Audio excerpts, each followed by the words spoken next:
ओमज्ञानतिमिरान्धस्य ज्ञानाञ्जनशलाकया चक्षुरुन्मिलितं येन तस्मै श्रीगुरवे नमः। श्रीचैतन्यमनोभीष्टं स्थापितं येन भूतले स्वयं रूप कदा मह्यं ददाति स्वपदान्तिकं।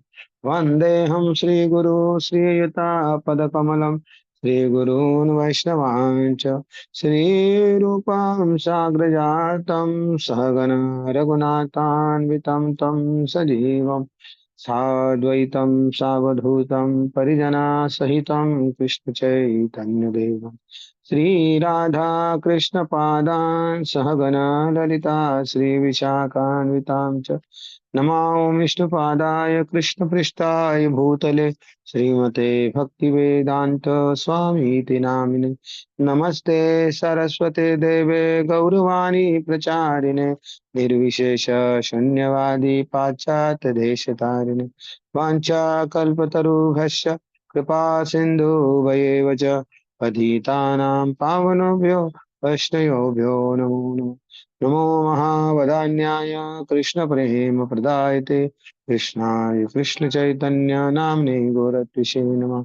हे कृष्णा करुणा सिंधु दीनबंधु जगतपते गोपेश गोपिका कांता राधा कांत नमोस्ते तप्त कांचन गौरांगी राधे वृंदावनेश्वरी वृषभानुसुते देवी प्रणमामि हरिप्रिय नीलाचल निवासाय नित्याय परमात्मने बलभद्र सुभद्राभ्याम जगन्नाथाय ते नमः। जय श्री कृष्ण चैतन्य प्रभु नित्यानंद श्री अद्वैत गदाधर श्रीवासादि गौर भक्तवृंद गुरुवे गौरचंद्राय राधिकाय तदालय कृष्णाय कृष्ण भक्ताय तदभक्ताय नमो नमः। जय श्री कृष्ण चैतन्य प्रभु नित्यानंद श्री अद्वैत गदाधर श्रीवासादि गौर भक्तवृंद हरे कृष्णा कृष्णा कृष्णा हरे हरे हरे राम राम राम हरे हरे। हरे कृष्णा। तो धन्यवाद गोंदिया के इस्कॉन के सभी भक्तों का जो हमें भगवान को स्मरण करने का या कृष्ण कथा जगन्नाथ कथा करने का एक सौभाग्य दिया। हरे कृष्णा। तो जगन्नाथ स्वामी की जय। जगन्नाथ स्वामी नयन पथगामी भवतु में।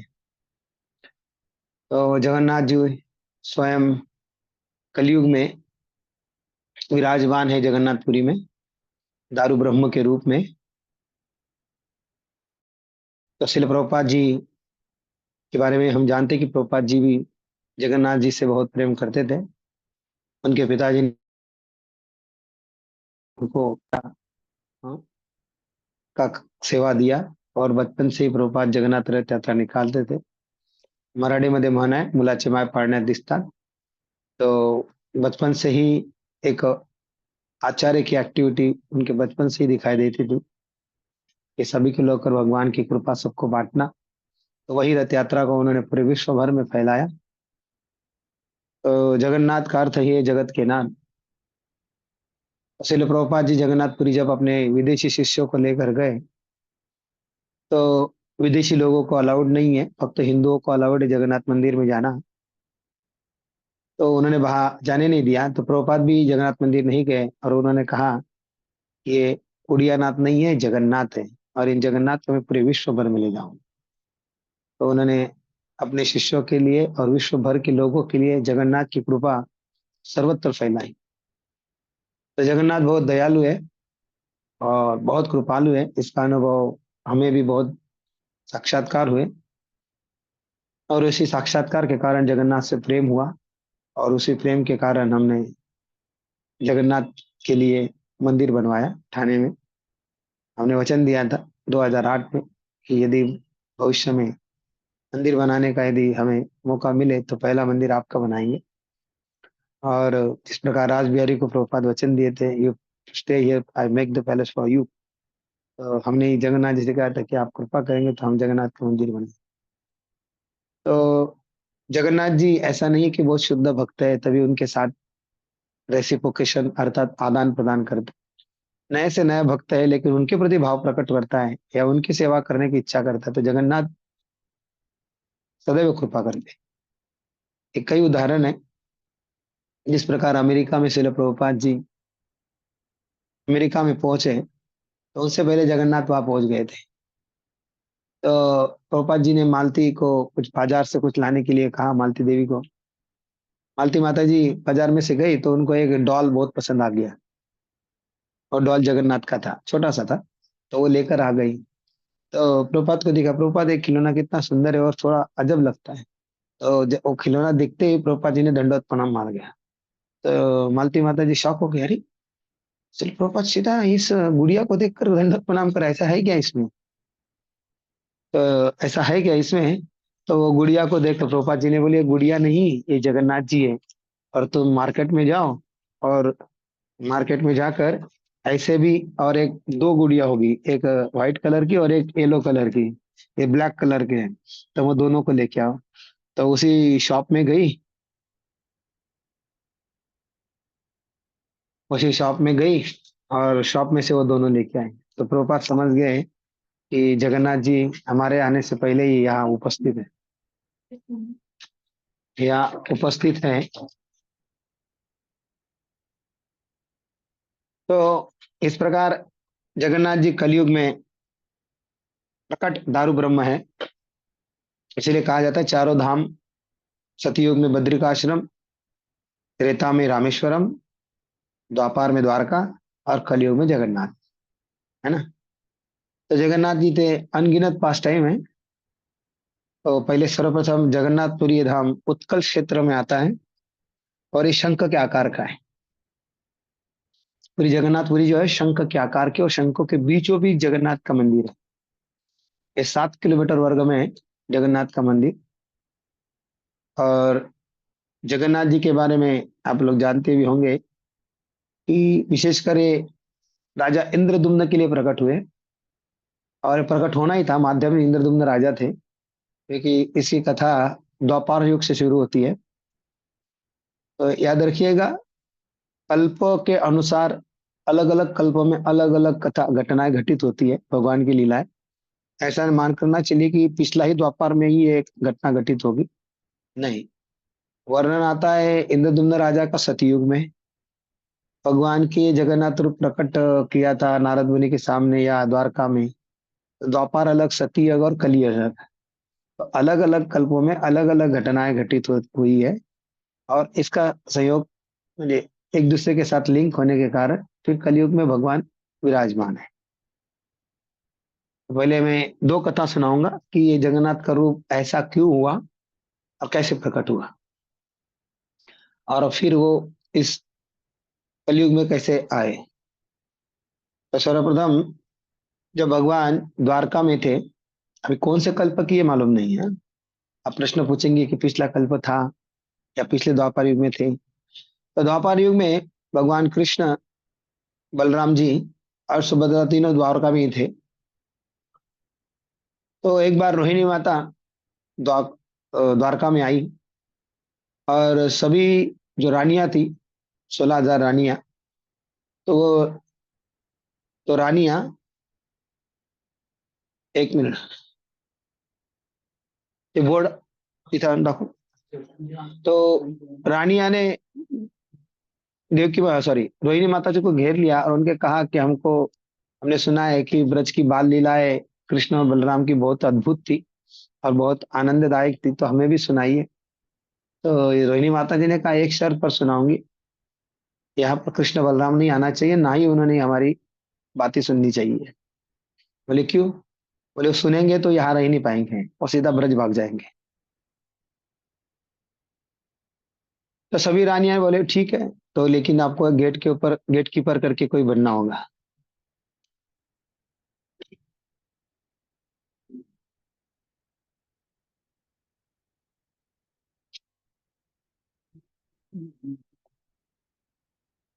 ठीक आहे, नंतर बोलतो. ठेवून द्या.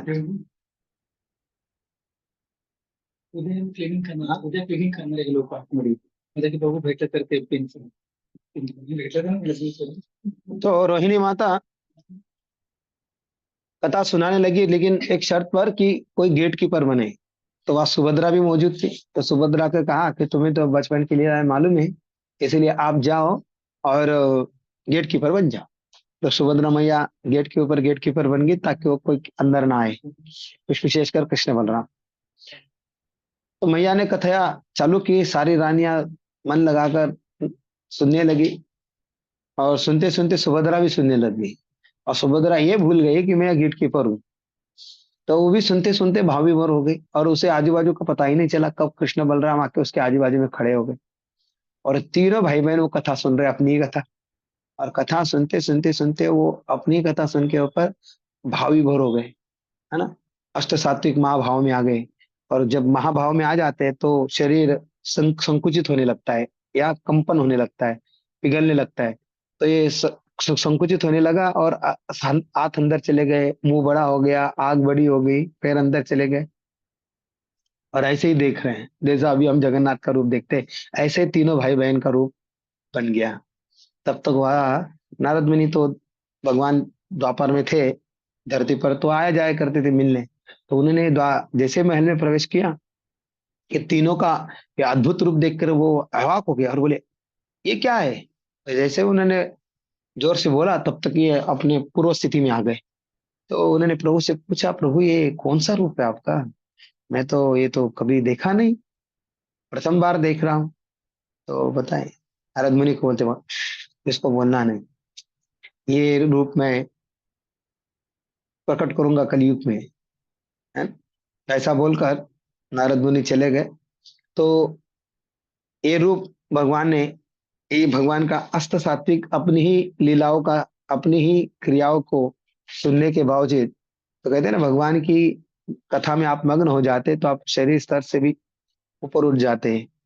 तो भगवान भी स्वयं अपनी लीलाओं को सुनने के लिए अति लालायित रहते हैं। कहते हैं कि जहां भी भागवतम कथा होती है, सर्वप्रथम कोई श्रोता होता है तो भगवान स्वयं होते हैं।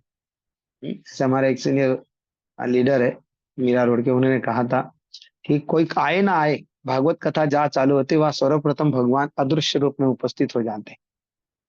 तो भगवान के, हर किसी को अपना गुणगान सुनना अच्छा लगता है। हाँ, हमारा कोई गुणगान करे तो हमारा 56 इंच का हो जाएगा सीना, है ना, छाती फूल जाए, आनंद आ जाए। हर किसी को अपना ग्लोरिफिकेशन अच्छा लगता है, तो भगवान को क्यों नहीं, है ना।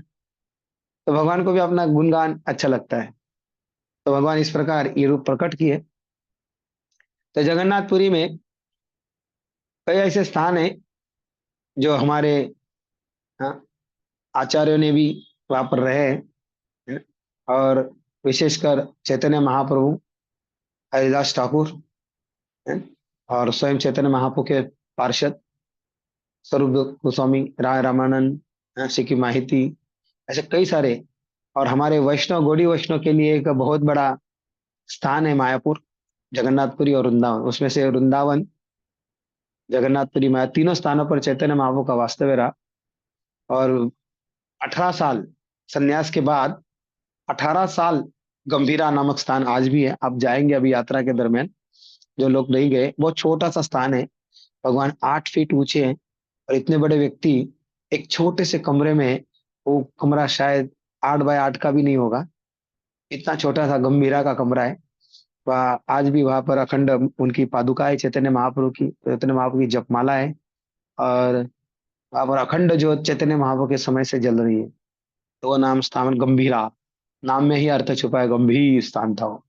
तो बस गिने चुने भक्तों से गंभीरा में महाप्रभु मिला करते थे, वहाँ चर्चा होती थी। सिद्ध बकुल है, गंभीरा है, छोटा गोपीनाथ है, चटक पर्वत है, भक्ति विनोद ठाकुर का घर है? कई ऐसे स्थान है, एक चक्र स्थान है। और इंद्रदुम्न राजा का सरोवर है, गुंडीचा मंदिर है।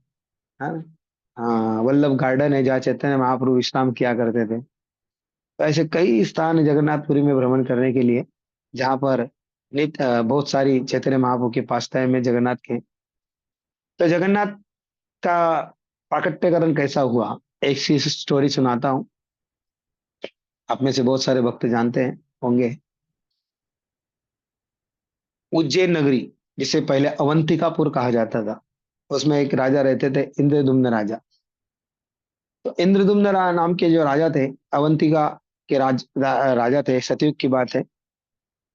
तो उनके मन में राजकाज करते हुए बड़ी निराशा छाई कि अभी ये राजपाट और राजकारभार, लड़ाई, युद्ध ये बहुत हो गया, अभी मेरा मन नहीं करता। मैं इच्छा करता हूँ कि मैं भगवान की सेवा करूँ। तो किस रूप में करूँ, कैसे करूँ, इस चिंतन में लग गए। तो उन्हें पता नहीं चल रहा था कि किस रूप में भगवान को मैं सेवा करूँ। तो सपने में एक बार उनको भगवान स्वयं आवाज देते कि हे राजा इंद्रदुम्न, आप मुझे नील माधव के रूप में, हाँ, पूछ सकते हैं। तो राजा सुबह उठते ही बड़े उत्साह के साथ, इतने दिन की निराशा थी, तो उत्साह के साथ अपने मंत्रिमंडल को बुलाते हैं और कहते हैं कि नील माधव का पता लगाइए, मैं उनकी पूजा करना चाहता हूँ।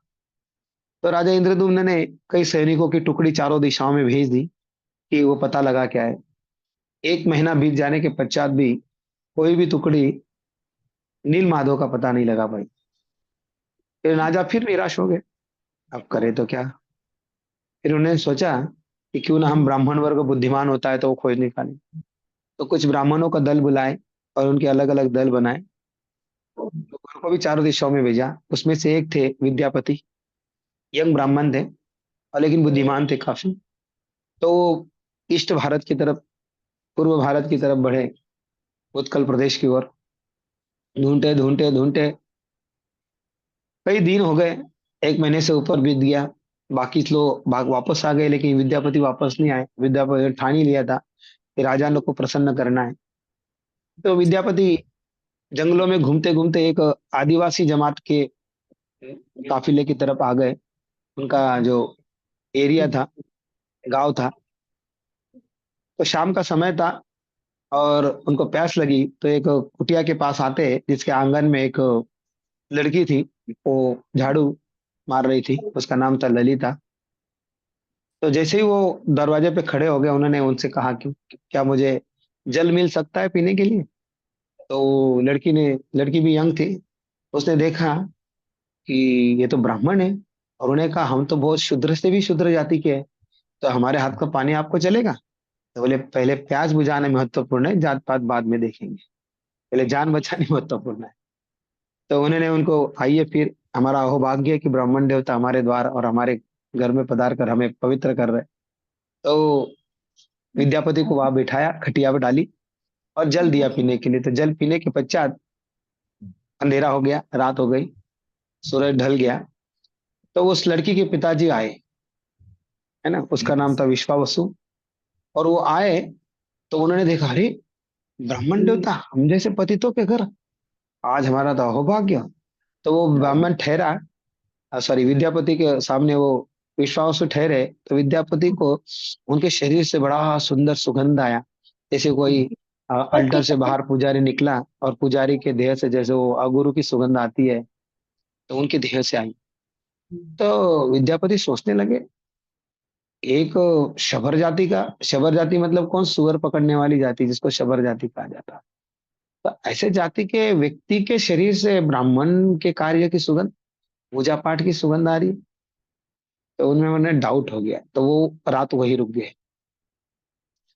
तो उन्हें लगा कोई सुराग यहाँ से मिल जाए, तो फिर सो गए। तो सुबह जल्दी उठने की आदत ब्राह्मणों को होती है, तो वो उठ गए तो देखते तो ये भी भाई 4 बजे भोर में उठ गया और नहा धो के सीधा चल दिया। तो उनको और डाउट बढ़ा कि इतना सुबह कहाँ जा रहे हैं। फिर उन्होंने ललिता से पूछा कि आपके पिताजी देर रात को आते और सुबह जल्दी चले जाते, जाते कहाँ है दिन भर, और मैंने उनके शरीर से इतना सुंदर सुगंध को देखा, तो ये सुगंध आई कहाँ कहाँ से आती है। तो कुछ नहीं, ऐसा ही। तो बताए, बताओ। बोले वो पूजा करने के लिए जाते हैं। और किसकी? तो बोले नील माधव की। हाँ, जिसके लिए वो भ्रमण कर रहे थे, जिनकी खोज में वो भटक रहे थे, वो उनकी खोज पूरी हुई और उनका डाउट सत्य निकला। तो अभी वो भी चाहते थे कि नील माधव का दर्शन करें, परंतु उन्होंने एक बार द्विजेता को पूछा था क्या वो मुझे ले जा सकते हैं, तो वो भड़क गई, नहीं नहीं, उन्होंने मना किया किसी को बताने के लिए। तो फिर उन्होंने थोड़ा चक्कर चलाया, तो उनसे प्रेम बढ़ा लिया। और इस प्रकार दोनों में एक दूसरे से प्रेम बढ़ा, तो उन्होंने जो शादी कर ली इस ललिता से। और शादी करने के बाद वो पूछते हैं कि मैं तो अभी तुम्हारा पति हो गया, तो अभी आप अपने पिताजी को बोलो कि मुझे नीलमाधव को दर्शन कराए।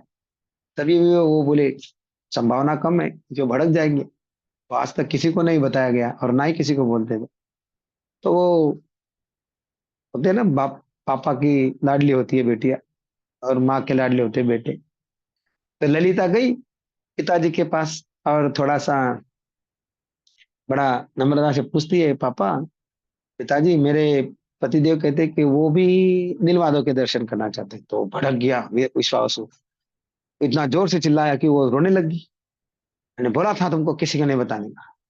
तो वो रोने लग गई, तो आंखों में आंसू आते देखकर उसका दिल पिघल गया। बोले ठीक है, ठीक है, लेके जाऊंगा, लेकिन एक शर्त पर।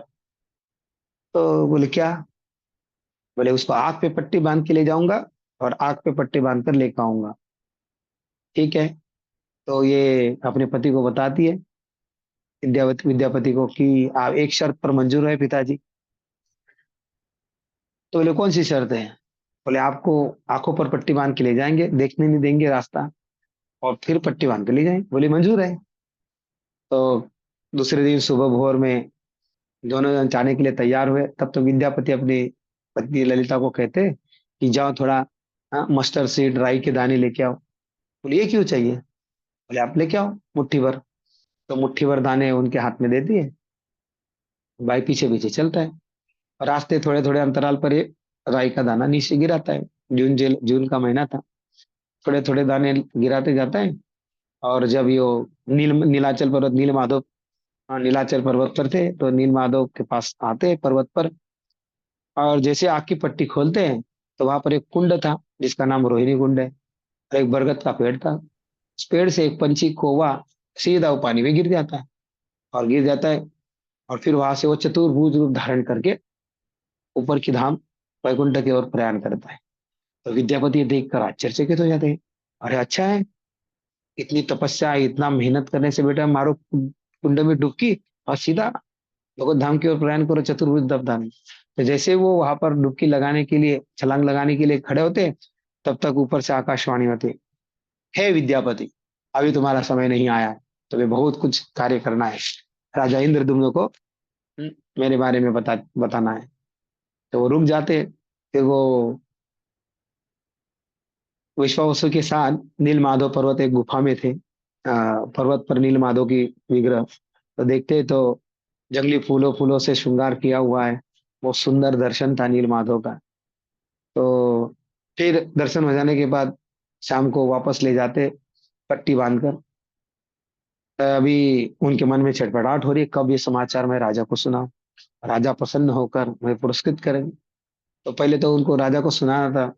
तो एक दो दिन वहां निकालते हैं, फिर बोले यहाँ से तो भागना ही पड़ेगा। तो उन्होंने ललिता को वही छोड़कर वहां से चलते बने, भाग गए। ललिता पुकारती रह गई। तो इस प्रकार ये कई दिनों के पश्चात सीधा राजमहल में आते हैं, और सीधा राजा इंद्रदुम्न को ही मिलते हैं, और उनको ये शुभ समाचार सुनाते हैं कि नील माधव का पता चल गया है। तो राजा का खुशी का ठिकाना नहीं रहा। राजा इतना सुंदर खुशी, उन्होंने अपने गले की मोतियों की माला जो भी था सोने का, विद्यापति को बख्शिश रूप में दिया, और कहा कि अगले दिन हमें निकलने का प्लान बना दे, कल ही हम निकलेंगे नील माधव के दर्शन के लिए। तो दूसरे दिन ये समाचार सारी रानियां, हाँ, सैनिकों, मंत्रियों, सारा मंडल लवाजमा लेके सुबह निकलते हैं उत्कल प्रदेश की ओर। और कई दिनों की यात्रा के पश्चात राजा इंद्रदुम्न जब उस स्थान पर पहुंचते हैं, अभी उस स्थान का पता कैसे चला?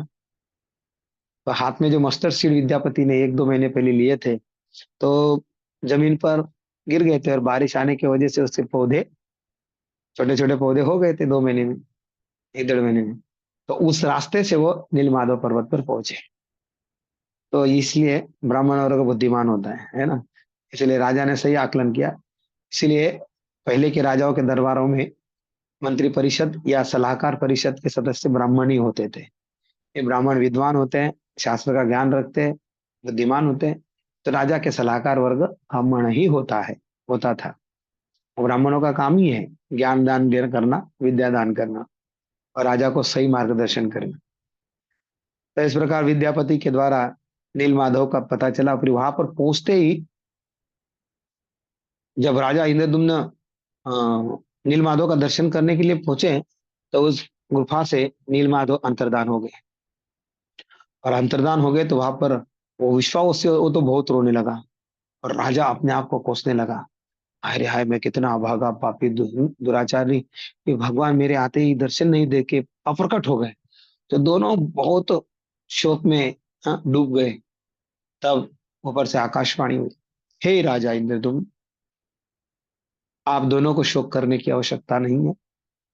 हे विश्वावसु, मैंने आपकी बहुत जंगली फूलों पुष्पों फलों से सेवा स्वीकार करी। अभी मैं चाहता कि राजा इंद्रदुम्न के द्वारा मैं ऐश्वर्यशाली राजसिक सेवाएं स्वीकार करूं। तो इसीलिए दोनों को शोक करने की आवश्यकता नहीं। मैं राजा इंद्रदुम्न के लिए अलग रूप में प्रकट होऊंगा समय आने पर। इस प्रकार से वो दोनों शांत हो जाते और फिर लौट जाते हैं अपने अपने। परंतु विश्वावसु था, वो बहुत दुखी हो गया था, क्योंकि इतने सालों से वो भगवान की सेवा में इतना मग्न हो गया था कि उसका जीवन पूरा तरह से भगवान को समर्पित सेवा में ही था। तो दोनों को बहुत कोसने लगा, अब दोनों के कारण, विद्यापति और इंद्रदुम्न, आप दोनों के कारण ही मेरा भगवान मेरे से बिछुड़ गए। लेकिन उन्होंने कहा था कि आप भी मेरी सेवा में रहोगे। इसको विश्वावसु को भगवान ने। तो राजा इंद्रदुम्न पुनः वापस अवंतिकापुर लौट आते हैं और उस दिन की प्रतीक्षा करते हैं, किस दिन भगवान प्रकट होंगे। तो कई दिन बीत जाने के पश्चात राजा इंद्रदुम्न को पुनः स्वप्न आता है, और स्वप्न में कहते हैं भगवान कि मैं समुन्दर की ओर से दारू ब्रह्म के रूप में एक बड़े से लड़की लकड़ी के ओर के रूप में बहता हुआ आऊंगा। आप मेरा वहां से उठाकर मेरी स्थापना करना, मूर्ति का निर्माण करेंगे। तो देखा कि दूसरे दिन एक समाचार आया कि बहुत बड़ा विशाल लकड़ी का, एक नीम की लकड़ी का दारू ब्रह्म बह के हुआ है, किनारे पर आया हुआ है। ऐसे तीन थे। तो राजा का समाचार सुनते ही बहुत हर्षित हुए, और उन्होंने सैनिकों की एक टुकड़ी भेजी, 10 8 10 सैनिक भेजे ताकि उठा के लेकर आए। तो सैनिक गए तो उस समुद्र किनारे जो लकड़ी थी, दारू ब्रह्म था, उसको हिला भी नहीं पाए। तो फिर और सैनिक भेजे गए, ऐसे 50 100 सैनिक आए, लेकिन कोई नहीं ला पाया। फिर राजा ने हाथियों को भेजा, बड़े बड़े हाथी, तो वो भी उसको टस मस नहीं करते भाई। तो सब वो आश्चर्यचकित हो गया, ऐसा है क्या ये इतने वजनदार। तो वहां पर सब चिंतित थे। तब तक समुद्र किनारे से एक दूर से एक बूढ़ा ब्राह्मण चलते हुए आ रहा था। और वहां पर पहुंचने के बाद पूछता, क्या समस्या है। तो बोले, कुछ नहीं है, इतने सारी सैनिक शक्ति लगाने के बाद भी ये दारू ब्रह्म उठाया नहीं जा रहा। तो बोले, ठीक है, मैं उठा दूंगा। तो सब लोग हंसने लग गए। इतने बड़े बड़े हाथी और इतने सैनिक उसको हिला नहीं सके, और ये बूढ़ा ब्राह्मण जिसको खुद की शक्ति नहीं है अंदर, और वो बोलता है उठा लेंगे। तो वो ब्राह्मण बोलता है, आप मेरे देह पर न जाइए, बस मुझे आज्ञा दीजिए कि मैं करूं। तो राजा बोलते हैं, शायद कोई इस रूप में कोई व्यक्ति होगा या देवता होगा। तो उन्होंने उनको परमिशन दे दी कि हाँ उठाइए। तो उसने एक ही हाथ से वो उठा लिया। सब आश्चर्य में पड़ गए, इतना बूढ़ा व्यक्ति एक हाथ से उठा लिया। तो फिर उसको लेकर राजा इंद्रदुम्न एक लेके आए और एक रूम में रख दिए तीनों लकड़ियां। तो फिर अब विचार करने लगे कि भगवान का विग्रह बनाए, इतना बड़ा राजा है, तो महान महान कलाकारों को बुलाया गया जो कारपेंटरी का काम करते थे मूर्ति बनाने के लिए। तो एक से बढ़कर एक कारीगर आते गए, परंतु कोई भी उस मूर्ति को बना नहीं पा रहा था। किसी की हथौड़ी टूट जाती, तो किसी का चीनी टूट जाता, तो कोई औजार उसका खराब हो जाता, लेकिन बना नहीं पा रहे थे। फिर राजा चिंतित हो गया, अब क्या होगा। फिर अचानक एक दिन वो ब्राह्मण जिसने ये दारू ब्रह्म उठाया था, वो आया और कहता है कि मैं मूर्ति का निर्माण करूंगा। तो उनकी शक्ति को तो उन्होंने आजमा लिया था, है ना, परीक्षण हो गया था। तो उन्होंने बोले, ठीक है बनाइए। लेकिन वो ब्राह्मण बोलते, एक शर्त पर, भाई मैं अंदर जाऊंगा, दरवाजा लगा लूंगा, और 21 दिन तक कोई भी इस द्वार को खोले नहीं। तो राजा ने भी सवाल पूछा, तो फिर हम कैसे जानेंगे कि काम चल रहा है। तो बोले, मेरे औजारों का, हथियारों का आवाज आते रहेगा, टिक टाक टक टक कर। हाँ? तो बोले, ठीक है। तो राजा के मन में तो बड़ी उत्साह लगी थी, कब भगवान के विग्रह प्रकट हो और कब मैं उनकी सेवा पूजा चालू करूं। तो इस प्रकार राजा इंद्रदुम्न रोज सुबह शाम वहां से आते जाते तीनों प्रहर वहां पर आ जाता था और सुनता था आवाज, काम चल रहा है कि नहीं, कान लगाकर। तो आवाज चल रही थी ऐसे, 1 2 3 5 6 10 12 14 दिन हो गए, और 14वें दिन राजा को वो आवाज नहीं आई। वो खड़े हो गए, अरे आवाज बंद हो गई, अंदर काम चल रहा है कि नहीं, कार्य हो रहा है कि नहीं। तो राजा के मन में नाना प्रकार की शंकाएं उत्पन्न होने लगी। तो राजा बड़ा छटपटाने लगा, क्या करूं। 1 घंटा बीत गया, 2 घंटा बीत गया, तो उनके मन में छटपटाहट, उसका धैर्य खोते जा रहा था। तो उन्होंने सोचा, चलो, तो 2 घंटे हो गए, नहीं कुछ नहीं हो रहा, खोल देते। तो जैसे उन्होंने दरवाजा तराम से खोला, धक्का दिया, तो दरवाजा खोलते ही जगन्नाथ बलदेव सुभद्रा का जो रूप है वो प्रकट था, और लेकिन ब्राह्मण नहीं था। तो वो कोसने लगे और देखा कि रूप तो अधूरा है, हाथ भी पूरे नहीं बने, पैर तो है ही नहीं, मुंह तो इतना बड़ा आके। तो अपने आप को फिर कोसने लगे, अरे अरे अरे, कितने मैं मूर्ख हूं, उन्होंने कहा था कि 21 दिन नहीं खोलना, मैंने खोल दिया।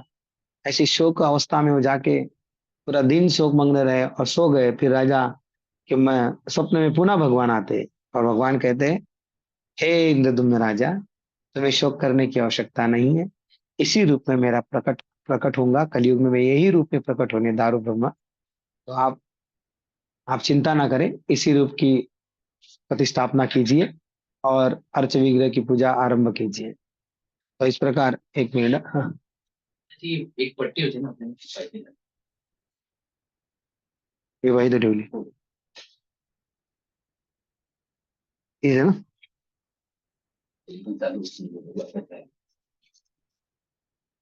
तो इस प्रकार राजा इंद्रदुम्न ने ये भगवान की वाणी सुनी और शांत हो गए, और फिर उस पूजा पाठ के लिए अभी इतने बड़े मंदिर का निर्माण भी कर दिया। उसके साथ साथ मंदिर का निर्माण भी आरंभ हो गया। और मंदिर का निर्माण करने के बाद अभी प्रतिष्ठापना करनी, तो किसको बुलाया जाए। तो आदि ब्राह्मण देवता कौन है, स्वयं ब्रह्मा जी, जो अर्चना पूजा यज्ञ याग करते हैं। तो उन्हें सोचा कि हम ब्रह्मा जी को बुलाएंगे। तो राजा इंद्रदुम्ना उस मंदिर में प्रतिष्ठापना करने के लिए आचार्य ब्रह्मा जी को बुलाने गए ब्रह्मलोक। सतयुग में लोग अलग अलग प्लेनेट में भी जाया करते थे, और वहां के देवी देवता भी धरती पे आया करते थे, क्योंकि शुद्धता थी ना। कलयुग अशुद्ध युग है और सतयुग पूर्ण शुद्ध युग है। तो राजा इंद्रदुम्न वहां उनको बुलाने के लिए गए, तब तक यहाँ पर कई युग बीत गए, क्योंकि ब्रह्मा जी का ब्रह्मलोक जाना और धरती, इसमें टाइम का बड़ा डिफरेंस है। हाँ? हमारे 3 4 अरब 32 करोड़ साल बीतते हैं, तो ब्रह्मा जी का 12 घंटे होता है, और उतनी ही बड़ी रात होती है। जब 8 अरब 64 करोड़ साल धरती पे बीतते हैं, तो ब्रह्मा जी का 1 साल होता है ना, एक दिन होता है। 12 घंटे की रात और 12 घंटे का दिन। तो इस प्रकार यहाँ पर कई युग बीत गए। तब तक ये जो मंदिर बनाया था, ये पूरी तरह समुन्द्र की रेत से ढक गया।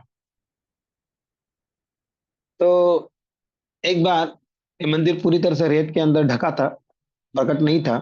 तो एक गलमाधव नाम के राजा थे, और कई दूसरे प्रदेश में जाकर युद्ध करने गए थे। तो युद्ध को जीत कर लौट रहे थे, और घोड़े पे सवार थे। तो उनके साथ कई सैनिक भी थे। तो चलते चलते चलते घोड़ा बड़े तेज दौड़ दौड़ रहा था। अचानक एक जगह पर घोड़े की टांग अटक जाती है और घोड़ा गिर जाता है, इसके साथ राजा भी गिर जाता है। तो सरस से घोड़ा गिरता नहीं है। तो उन्होंने सोचा क्या है, थोड़ा सैनिकों को बोला, जाओ पीछे जाके देखे कि मेरा घोड़ा किस चीज से टकराया और क्यों गिर गया। तो जब पीछे आते, तो देखते कि जिस स्थान से ये टकराया था और गिरा था, तो देखा, खुलते गए और रेत को हटाते गए, तो एक कलश दिखा सोने का। तो नहीं कलश, और को खोजो। वो मिट्टी हटाते गए, रेत हटाते गए हटाए, तो एक मंदिर का गुंबद दिखा। इस प्रकार उन्होंने आदेश दिया सारे सैनिकों को, इसको पूरी तरह से रेत को हटाया जाए। तो बड़ा जोर शोर से कार्य शुरू हुआ, और देखा तो एक विशाल सुंदर सा मंदिर प्रकट हुआ। तो इंद्रदुम्न राजा, सॉरी, गलमदव राजा ने वहां पर इस मंदिर को अपने आधिपत्य में ले लिया। उसके बाद कुछ दिन के बाद राजा इंद्रदुम्न वहां पधारे, और वहां पधार कर देखते हैं, तो इस मंदिर पर कोई दूसरे का अधिकार दिखाई दे रहा है। और उस मंदिर के अंदर वो वट वृक्ष जो था, वहां पर उपस्थित था। आज भी वह अक्षय वट, जिसे अक्षय वट कहा जाता है। तो यह अक्षय वट वहां पर विराजमान है। तीन चार जगह अक्षय वट है। एक है गया में भी अक्षय वट है। एक अक्षय वट आपको इलाहाबाद में, प्रयागराज में है, वो किले के अंदर, वहां भी अक्षय वट है। और एक अक्षय वट यहाँ जगन्नाथपुरी में भी है। तो इस अक्षय वट के ऊपर एक कौवा बैठा करते हैं। अगर कौवा साधारण कौवा नहीं है तो काक भुषंडी है। जब राजा इंद्रदुम्न उस मंदिर में प्रवेश करते हैं तो गल माधव भी आते हैं और उन्हें कहा था ये मंदिर आपका कैसे हो गया, ये तो मैंने बनाया, मैंने निर्माण किया है। बोले नहीं, ये तो समुद्र की रेत से ढक चुका था, इसको मैंने पुनर्खोज किया और ये मंदिर पुनः स्थापित मुझे प्रकट किया। तो दोनों के बीच वाद संवाद चल रहा था। तब तो बोलते कि आपके पास क्या प्रूफ है ये मंदिर आपका है। तब तक उस पेड़ के ऊपर काक भुषंडी, जो भगवान राम के भक्त है ना, कौवा, तो काक भुषंडी जी वहां ऊपर से बोलते, हे राजा गल माधव, भले ही आपने इसको पुनः प्रकट किया होगा लेकिन इस मंदिर का निर्माण स्वयं राजा इंद्रदुम्न ने किया था। और इस अंदर विग्रह की स्थापना कराने के लिए वो ब्रह्मलोक गए थे और ब्रह्मा जी को लेकर आए। तो ब्रह्मा जी भी वहां उपस्थित थे। तो इस मंदिर की पहली प्रतिष्ठापना जगन्नाथ की स्वयं ब्रह्मा जी ने की है ना। आप जगन्नाथपुरी मंदिर में जाएंगे, दर्शन करने के बाद जिस गेट से बाहर निकलेंगे, गेट के बाहर निकलते ही सामने देखिए दो, उसी मंदिर के गेट के ऊपर एक तरफ ब्रह्मा जी है और एक तरफ शिव जी है ना, दोनों का चित्रीकरण स्टैचू है, मूर्ति है। तो इस प्रकार राजा इंद्रदुम्न द्वारा अ, बड़े जोर शोर से, उत्साह के साथ, उल्लास के साथ इस जगन्नाथ जी की स्थापना की जाती है। और जगन्नाथपुरी ये सदियों से, हजारों हजारों युगों से आज भी है। मंदिर बदलते गए। अभी का जो मंदिर जगन्नाथपुरी में है वो ईस्वी सन 1200 में बना हुआ है। पटवर्धन की, कौन उस राजा का नाम पता नहीं, लेकिन ईस्वी सन 1200 में उसने बना। आज का जो मंदिर खड़ा है वो मंदिर उस समय बना हुआ है। तो जगन्नाथ जी इस प्रकार बहुत दयालु है। तो जगन्नाथपुरी में जगन्नाथ जी का मुख्य फेस्टिवल उनकी रथ यात्रा है। तो रथ यात्रा का उत्सव भी बड़े धूमधाम से मनाया जाता है। और प्रभुपाद जी ने आज पूरे विश्व भर में इस्कॉन के जरिए ये रथ यात्रा का उत्सव हमारे लिए तो खास उत्सव हो गया है, क्योंकि प्रचार करने का सबसे बड़ा माध्यम अ, जगन्नाथ रथ यात्रा है। इसके माध्यम से हम हजारों लाखों लोगों को जोड़ते हैं भगवान से। और भगवान का भी पसंदीदा है। एक भगवान इस समय बाहर निकल कर सारे व्यक्तियों को बहुत कृपा देते हैं। एक्चुअली फेस्टिवल, जगन्नाथ जी का जो स्नान यात्रा है, उनका जन्मदिन है ना, बर्थडे। तो बर्थडे में बहुत खुश होते हैं भगवान, तो इसलिए बाहर निकलते। तो रथ यात्रा का क्या महत्व है, तो अभी 45 मिनट तो होने जा रहे हैं। तो 2 मिनट बाकी है। बाकी पुनः कभी मौका मिले 29 तारीख, 29 दिसंबर से या 28 दिसंबर से पहले, और बाकी की लीलाएं हम उस समय कहेंगे। आज हमने जगन्नाथ का प्राकट्यकरण, जगन्नाथ के स्वरूप की कथा कही। तो 1-2 मिनट बाकी है, कोई किसी का सवाल है या किसी को कोई क्वेरी क्वेश्चन है तो पूछ सकते हैं।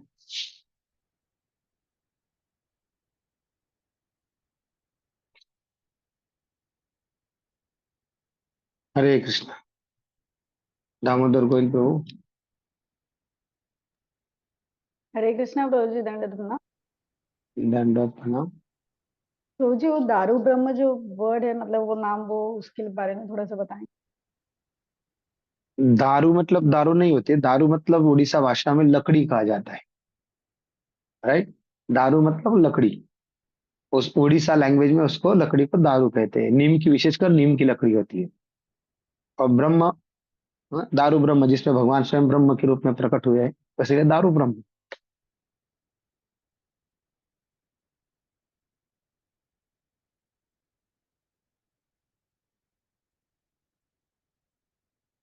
और कोई प्रश्न?